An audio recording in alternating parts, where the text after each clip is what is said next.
بسم الله الرحمن الرحیم. قدرمندو د 14 اگست د یوم ازادي په حواله سره یو ډیر مهم او ضروری پیغام په غور سره واورئ.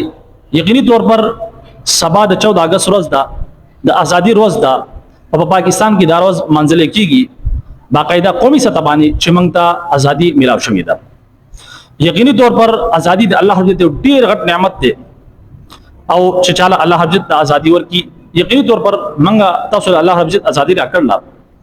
لیکن سوال دا جوړیږي چې آیا حقيقي معنی منګه تاسو ته د ازادي حاصل ده یا نه؟ آیا چې د کوم مقصد د حصول لپاره د ملک حاصل شوی آیا هغه مقصد یعنی د لا اله الا الله محمد رسول الله پنوم باندې دا ملک حاصل شوی پاکستان چې یو اسلامی ملک وي او په هغه کې به اسلامی شری نظام وي. نن سبا کې چې موږ تاسو ګورو په دې بل کې موږ تاسو ته نور ازادي شته چې خپل منځونه کولای شو، د دین چې معاملات یې هغه کولای شو. لیکن کچري موږ وګورو آیا په دې ملک کې چې د ملک یو قسم لا مسائلستان جوړ شوی دی، پاکستان نه بلکې مسائلستان جوړ شوی دی. کچري موږ تاسو وګورو امن او امان نشته او دغه شان دي کچري موږ وګورو معاشي حواله سره د ملک بالکل برباد شوی دی. د دین علاوه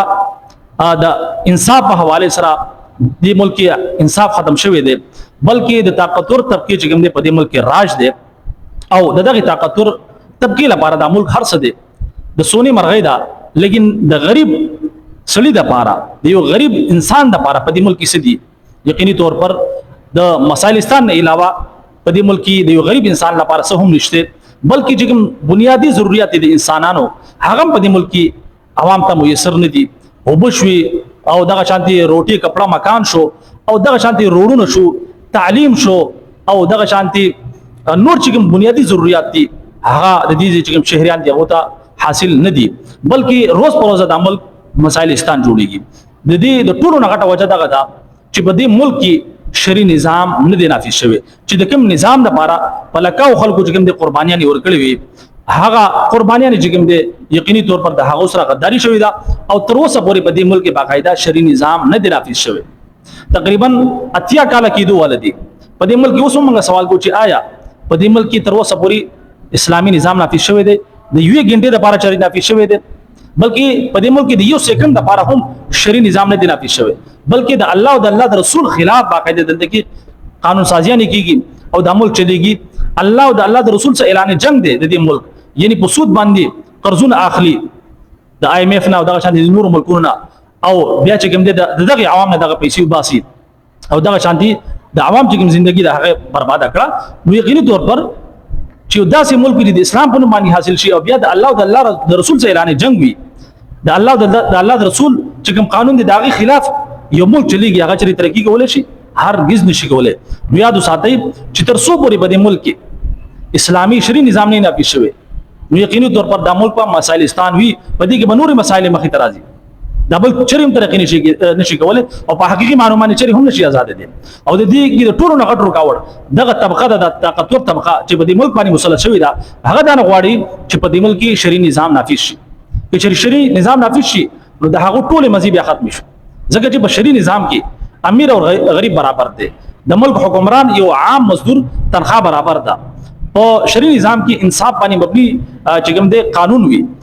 او هر کس ته چې کوم دی انصاف په آرام سره ملاويږي. دلته کې ظالم دی کاغه سکینو د هغه نه څوک تاسو والا نشته. نو دا چې څومره معاملات دي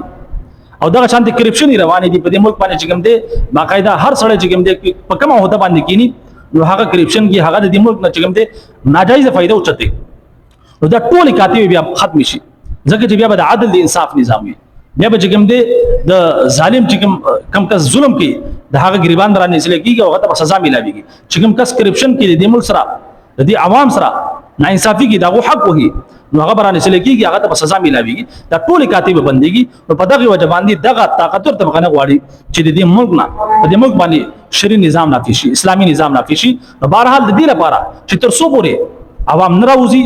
او دا مطالبه نه کی چې د کوم مقصد لپاره د ملک حاصل شوی دی تر اوسه پورې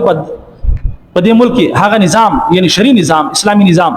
ولې نه دي نافذ شوی نو تر هغه وخته پورې یقیني طور پر د عمل په دغه شانتي مسایل ستانوي اگر چې هر کال لمنګ چې د 14 اگست جوړو چې یوم ازادي روز لمنګ ته په دې روز باندې ازادي حاصل شوی دا نو په دې حواله سره زما دا پیغام دی چې آیا حقيقي مانو باندې موږ تاسو ته ازادي حاصل ده چې د کوم مقصد لپاره د ملک آزاد شوی آیا هغه مقصد هغه نظام په دې ملک کې حاصل شوی دی نو یقیني طور پر تقریبا 8 کاله یو صدی کې دواله ده په دې ملک هغه نظام تر اوسه پورې نه دی نافذ شوی ولې نه دی نافذ شوی موږ تاسو دې لپاره کردار ادا کړل یا نه دی ادا کړل کچر نه ادا کړل یقیني طور پر موږ تاسو مجرمانیو او دغه خلکو چې کوم پلکاو خلکو قربانیان ورکړي هغه به یقیني طور پر د قیامت پر ورځ باندې زمونږ اساسوم کې روان رانیسي نو بهرحال په دغه حواله سره هر یو فرد له هر یو کس له پکار ده چې د شرعي نظام مطالبو کی او د هغې لپاره په دې ملک کې کردار ادا کی او په حقیقي معنی باندې د ملک آزاد کی الله رب عزت دعا ده چې الله رب عزت په دې ملک کې په حقیقي معنی باندې د شرعي نظام د نفاذ لپاره موږ ټول د کوم توفیق نصیب کړي چې کردار موږ ادا کو او په حقیقي معنی باندې الله رب عزت په دې ملک کې شرعي اسلامي نظام نافذ کی اجازت راکړئ السلام علیکم ورحمۃ اللہ وبرکاتہ